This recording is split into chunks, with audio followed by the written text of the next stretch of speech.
थे, कभी हमारे एंसेस्टर जो थे वो यूरोप में जाते थे, कभी वो मिडिल ईस्ट में जाते थे, वो खाने की तलाश में घूमते फिरते रहते थे।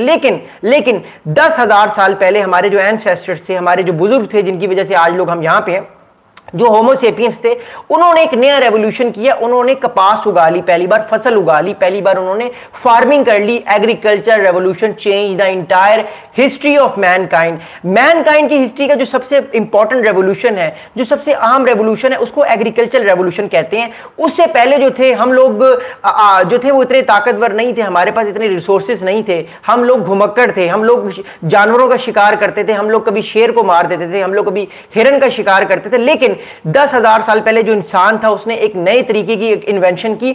उसने ये इन्वेंशन की कि उसको अब किसी शिकार की जरूरत नहीं है, वो कपास उगा के रोटी बना सकता है, वो फल उगा सकता है, वो वेजिटेबल उगा सकता है, और वो इन चीजों को पका के खाने बना सकता है और अपनी पेट की जो भूख है उसको खत्म कर सकता है।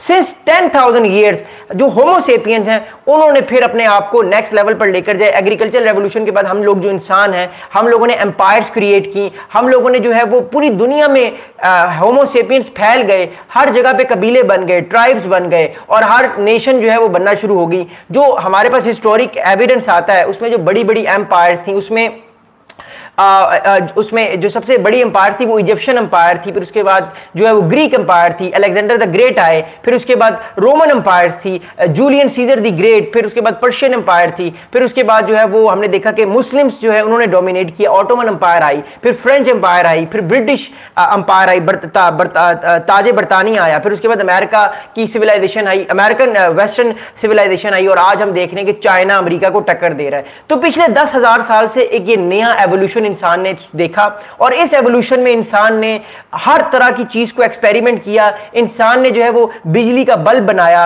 ह्यूमन बींग्स ने जो है वो कॉपरेशन करना सीखा, ह्यूमन बींग्स ने सैटेलाइट लॉन्च किए, ह्यूमन बींग्स जो है वो दूसरे प्लेनेट पे जाने की बात कर रहे हैं, ह्यूमन बींग्स जो है उन्होंने एनर्जी के नए नए रिसोर्सेज निकालने का ऐलान किया, ह्यूमन बींग्स ने ऑयल निकाला, ह्यूमन बींग्स ने जो है वो कार्स बनाई, एआई की तरफ इंसान ने काम किया। तो हमने पिछले 10,000 साल में बहुत ज्यादा जो है वो काम किया। हमने रिबोट्स भी बनाए। I totally agree Syed Hubaili Shah, you are right, हमने रिबोट्स बनाए हैं और हम एआई एजीआई की तरफ जा रहे हैं। तो ह्यूमन बींग्स ने पिछले तकरीबन 10,000 साल में बहुत बड़े बड़े काम किए हैं, और इस वजह से अब हम एक नेक्स्ट लेवल पर जाने की बात करें। आज की जो वीडियो है वो बेसिकली मैं इसलिए बना रहा हूं कि इस वीडियो का मकसद ये है कि मैं आप लोगों को बता सकूं कि हम ह्यूमन बींग्स अब तक इतनी सारी तरक्की करने के बाद अगले 100 साल में या अगले 200 साल में हमारा एवोल्यूशन किस तरफ होगा, और हम कौन कौन सी चीजों को अपनी ह्यूमैनिटी के साथ लेकर जाएंगे जिससे हम एक्सप्लोर कर सकते हैं यूनिवर्स को, हम एक्सप्लोर कर सकते हैं इवन अपने प्लेनेट अर्थ को अच्छे तरीके से, क्योंकि अभी तक प्लेनेट अर्थ को भी हमने सही तरह से एक्सप्लोर नहीं किया। अभी भी हम बहुत सारी चीजों को एक्सप्लोर कर रहे हैं। हम बहुत सारे जो राज हैं उनसे पर्दा उठा सकते हैं, और हम बहुत सारे एडवांटेजेस हासिल कर सकते हैं। इस वजह से मैं आज ये वीडियो बना रहा हूं ताकि मैं बता सकूं कि ह्यूमन बींग्स जो हैं उसका फ्यूचर क्या है, और आने वाले टाइम पे वो किस लेवल पर जा सकते हैं। एक बहुत मशहूर सोवियत यूनियन के एक आप एस्ट्रोफिजिसिस्ट कह सकते हैं, साइंटिस्ट कह सकते हैं, उनका नाम था निकोलाई खार्दाशेव। निकोलाई खार्दाशेव, ये मैं नाम अगर जो है वो इनका मैं नाम अगर सही प्रोनाउंस नहीं करूंगा तो आई एम सॉरी। इनका नाम था निकोलाई खार्दाशेव। निकोलाई खार्दाशेव जो थे ये एक सोवियत यूनियन के एक साइंटिस्ट थे।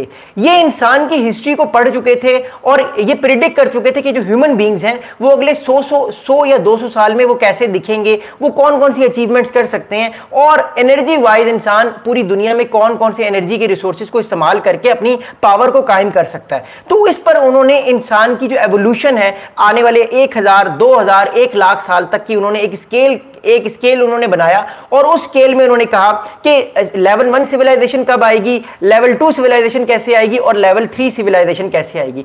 जब इंसानों की बात होती है तो जब उन्होंने इंसानों की बात की तो उन्होंने 1964 में यह कहा कि इंसान जो है, जो ह्यूमन बींग्स हैं, अभी फिलहाल हम लेवल 0 सिविलाइजेशन पे हैं।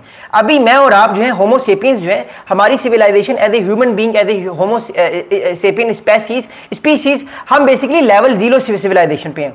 अब हम लेवल 0 सिविलाइजेशन पे क्यों हैं, और हम कब तक लेवल 1 सिविलाइजेशन तक पहुंच सकते हैं, निकोलो खार्दाशेव साहब ने यह बात हम लोगों को बताई। अब मोर इंपॉर्टेंटली अगली बात यह है कि हम लेवल अभी 0 सिविलाइजेशन पे, उसकी वजह क्या है। देखिए ह्यूमन बींग्स ये पूरी कोशिश करते हैं कि वो जितना ज़्यादा एनर्जी के रिसोर्सेज ले सकें वो ले लें, लेकिन आज भी हमें प्रॉब्लम होता है। हमारे पास ऑयल की शॉर्टेजेस हो जाती हैं, हमारे पास जो है वो इलेक्ट्रिसिटी की शॉर्टेजेस हो जाती हैं, हमारे पास सोलर एनर्जी की शॉर्टेजेस हो जाती हैं, हमारे पास अर्थ के मिनरल्स हम सही तरीके से नहीं ले पाते जिससे हम एनर्जी को यूज़ कर सके, जैसे मैं और आप यूज़ कर रहे हैं इस टाइम। हमारे पास एनर्जी को अभी तक प्रॉपरली 100% जो अर्थ की एनर्जी है, हम अर्थ की एनर्जी को आज भी प्रॉपरली सही तरीके से यूज़ नहीं कर पाते। ना हम विंड एनर्जी को यूज़ कर पाते हैं, ना हम सोलर एनर्जी को यूज कर पाते हैं, ना हम जो है वो वाटर एनर्जी को यूज कर पाते हैं सही तरीके से। तो आज भी ह्यूमन बीइंग्स जो है वो सिर्फ 70% अर्थ की एनर्जी को यूज कर पा रहे हैं। मैं अर्थ की एनर्जी की बात करूं, मैं सन की एनर्जी की बात नहीं कर रहा। अभी इंसान जो है, ह्यूमन बीइंग्स जो है, एज ऑफ नाउ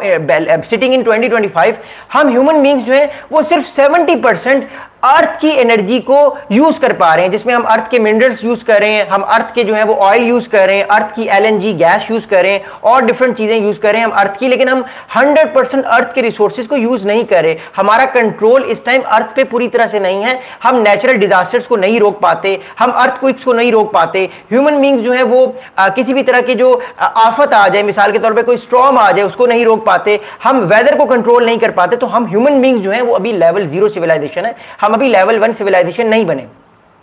अब हम लेवल 1 सिविलाइजेशन कब तक बन सकते हैं, कैसे बन सकते हैं, और जब हम लेवल सिविलाइजेशन बनेंगे तो हम कौन कौन सी चीजों के एडवांटेजेस जो हैं वो ले सकते हैं लेवल 1 सिविलाइजेशन में, मैं आपको बताऊंगा। देखिए, लेवल 1 सिविलाइजेशन तक पहुंचने के लिए हमें तकरीबन 200 साल लगेंगे, 200 ईयर्स लगेंगे। अगले 200 साल में अगर ह्यूमन बीइंग्स जो हैं वो लेवल 1 सिविलाइजेशन बन सकते हैं तो उनको क्या करना होगा? ह्यूमन बीइंग्स को ऐसे सिस्टम बनाने होंगे जिन सिस्टम्स की मदद से ह्यूमन बीइंग्स अर्थ का एटमॉस्फेयर कंट्रोल कर सकें। अर्थ में जो स्टॉर्म्स आ रहे हैं, जो बड़े बड़े तूफान आ रहे हैं, भंवर